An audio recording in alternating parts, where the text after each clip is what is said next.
Americans just got a raise in the new year. That's because minimum wage increases in 21 states went into effect on January 1st. Could more states make that same move, or will Congress increase the minimum wage nationally? Jared Bernstein is a senior fellow at the Center on Budget and Policy Priorities. Dan Mitchell is senior fellow at the Cato Institute. And gentlemen, I'd like to thank you both for being with us today. I get the sense that you two disagree with each other pretty wholeheartedly on this issue. So let me ask each of you to make your case. Jared, you go first. Why do you think this is a good thing? Well, first of all, Happy New Year to you and Dan. You too.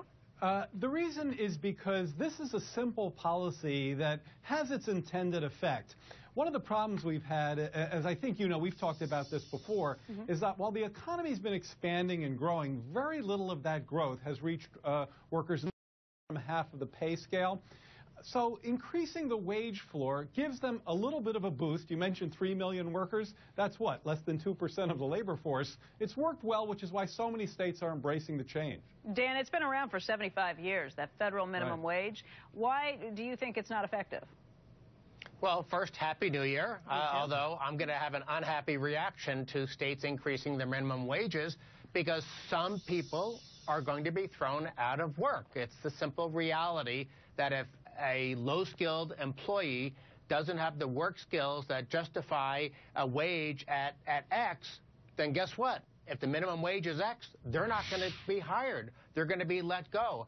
Jared, let's respond to that. The Congressional Budget Office has said that they think about 500,000 people will be put out of work by this. How do you respond to what Dan just brought up? Okay, well, let's be very clear. I take that point, and I think you and Dan both have a good substantive point there, but you're leaving out a key number. The Congressional Budget also said that 24.5 million low-wage workers would get a raise. I am not saying that nobody ever gets hurt by a minimum wage increase. There's no perfect policy. But here's a policy, 49-to-1 benefits, according to the Congressional Budget Office, the nonpartisan arbiter of these things. Well, I'll actually agree with Jared on one point.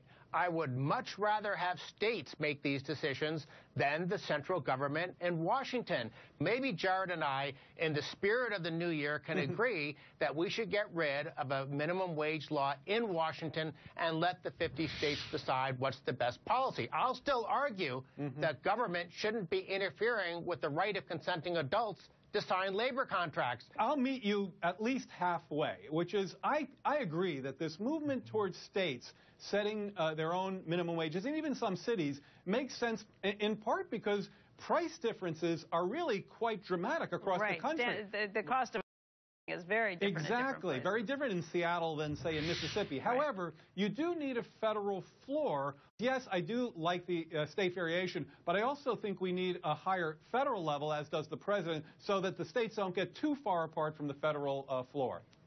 I don't know. Jared's idea of meeting me halfway is he gets 95% of the cake and I get 5%. Right, no wonder his budget math is so bad. How do you fix it? If you don't raise minimum wage, you are talking about a lot more inequality out there. How do you fix it if you don't raise minimum wage?